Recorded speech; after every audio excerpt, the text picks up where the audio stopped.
Danish deception part 23. So at this point, I am feeling all the emotions. I'm feeling so much sadness. I'm feeling deep anger. I'm feeling so heartbroken. I'm feeling a little bit of relief because now I know there's not a question in my mind on who this person is and what he's done. Like, I know exactly who he is. But the feeling that was taking over me completely, as you guys can imagine, is shame. I felt so ashamed. I felt like I didn't recognize the person that I had been for the past 3 years. And when you fall out of love with a psycho narcissist, it's disorienting and empowering at the same time. And it's almost like walking out of a dark room and experiencing sunlight that you never knew ever existed. And that was when I told myself, I've been living in someone else's reality and I want my own back right now. So I pick up the phone, I call his sister, and it's on FaceTime. I'm bawling my eyes out and she's just apologizing. She's like, I'm so sorry.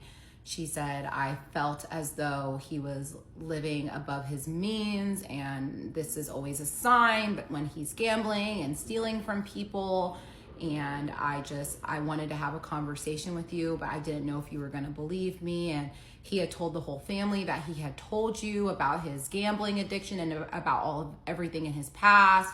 And I told her, I said that wasn't the case. And she said, well, yeah, his addiction got really bad about 10 years ago. He owed money to some really dangerous people. They actually threw a brick through his parents' window. And they chased his friend through the streets with a knife. And she's a police officer, so she wanted to protect him. So she actually went and met with these like dangerous loan sharks and figured out a payment plan for them. And then my ex got a job in China, and then he moved to Shanghai and didn't pay anyone back. And he owed money to his parents. He owed money to tons of people. I did not know any of this. I just knew he owed money to his best friend at the time, and obviously crypto. So I thought these were like small, not small, it's a large amount of money, but I thought these were isolated incidents. I didn't know that this was a pattern. And she was like, once he moved to China, he was there for like 6 months. And then I started receiving messages from people in China. So he was conning people in China as well. So we are now at 3 continents. We have North America, Europe, and Asia. And I'm just completely mind blown. I said, well, how in the world did it get this bad? And she said, well, he got treatment about 10 years ago. And the specialists and the therapists and the counselors at this facility, they told the family that he had the worst gambling addiction that they had seen in their careers. And his family said nothing to me. So that conversation 100% deepened my anger and resentment towards the family. I've worked through a lot of that in therapy, but I still just cannot understand how this shit was not brought to me. But, then she proceeds to tell me this is why I don't have a relationship with him, because, I have kids now and I could see he has no desire to change, literally none. And I told her, he said that your family had all this money. She said, that's absolutely not true. We're very average, middle-class family. And I also asked her, I was like, has he ever owned any property in Denmark ever? And she said, he has never owned a single piece of property in Denmark in his life.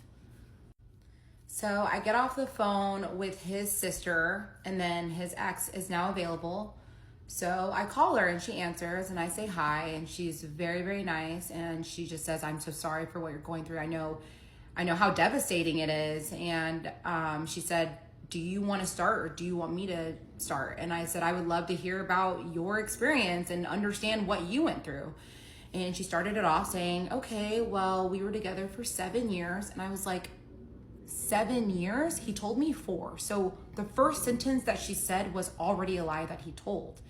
And she said he stole money from me, he stole money from my parents, he stole money from my friends. And there's actually a colleague of my dad's that he took money from after meeting him one time. He met this man once and was able to get money from him. I was so shook at everything I was hearing. Obviously, it was her dog, that dog was hers. It was never his dog. She also told me that the godson of the plumber was never his godson. So that was also a lie. Obviously, he never invested in that plumbing business. That was all stupid, all lies. And I asked her, I was like, 7 years is a long time. Like, what pushed you to finally leave? She's like, I just realized he wasn't going to change. And, for a while I knew I should have left him, but I felt like I was just in deep sunk cost fallacy. I feel that too. And then I asked her, I was like, when did you guys break up? They broke up on December 23rd of 2022. So do y'all remember that story about his dad being sick in the hospital and him getting in a fight with his sister and the back surgery and all the bullshit? It was all a lie. He was living with her. They broke up. She left him 4 months after we started dating. At this point, guys, I was numb. I couldn't even say this man cheated on me.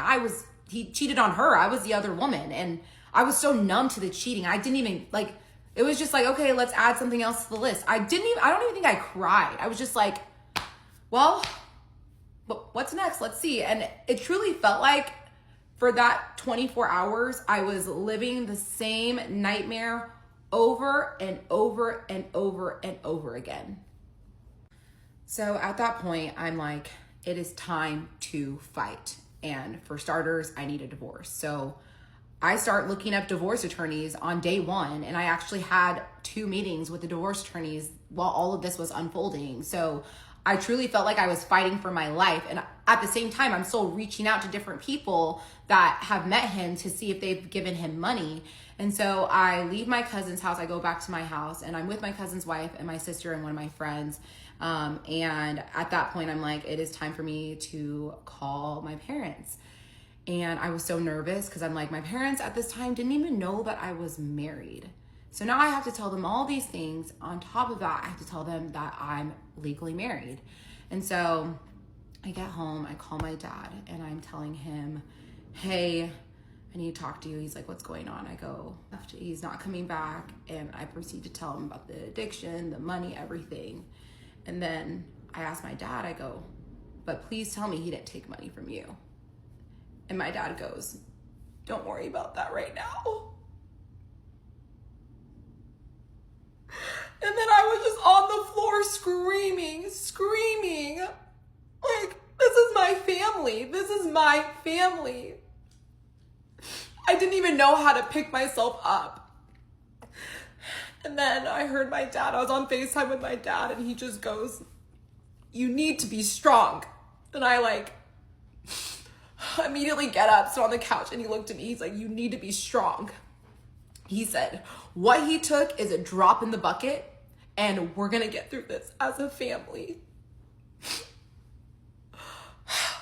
And that was just, you guys, I have the best parents in the world. So then my mom comes home from work and I talk to her on the phone. My dad had already told her and I pick up the phone and I'm FaceTiming her too. And I'm like, Mom, I'm so sorry. And she goes, why are you sorry? You have no reason to be sorry. She goes, everyone that knows you knows your heart. And I love you. You're my daughter. And we're going to make it out of this stronger than ever. I have the best family, the best friends, the best support system. And this whole tragedy of a situation reminds me of that every single day. And I just, through all the darkness, they are my light. So I'm on the phone with my mom, just talking to her about everything. And then this name pops in my head.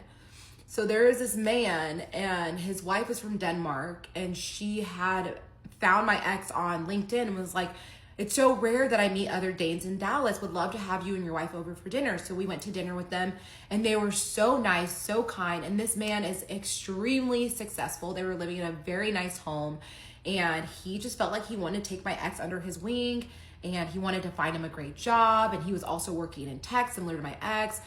So this man had taken him to car shows. He met billionaires and made so many connections through this man. He just really wanted to be a mentor for him. And So his name popped in my head, and I was like, Mom, I gotta get off the phone. So I get off the phone and I call him and I go, hey, it's Anyeka. And he goes, hey. And I go, is everything okay? He goes, how can I help you? And I go, did my ex take money from you? And he says, that motherfucker took $30,000 from me. And I was just so shook. Like, another victim, and this man was just trying to help him. That's all he was guilty of, was trying to help him. And so I asked him, I go, how did he get all this money from you? And he said, well, he told me he was investing in this land. He was building a quadruplex, and he had to rerun the water lines, and he was looking for investors. He said they had 10 to 15 business meetings before this man gave my ex a dime. And he said, listen, Anyeka, I'm a man that's found a lot of success in my life. I have $1.5 million worth of cars. I have $500,000 worth of watches. This man had to work hard to pull one over on me. He said, I have loaded guns in every single room in my house. I didn't know if this man was a part of a group. And I asked him, I go, why didn't you bring this up to me? He goes, well, Anyeka, you're Nigerian. Like, that's a scamming capital of the world. I didn't know if you were in on it. And that's when the irony hit me. I'm Nigerian, and I'm a proud Nigerian. I tell people it's my biggest flex. But the country's not perfect. We have our strengths, we have our weaknesses. But one of our weaknesses is that there's a ton of scammers. Versus Denmark, who's considered to be this prestigious, wealthy, happy country. So the fact that a Danish man pulled this over on a Nigerian, or Nigerians collectively, it just blew my mind. And that's when he says, I'm going to tell you something else that's probably going to blow your mind. And I said, what is it? And we will continue on in part 24.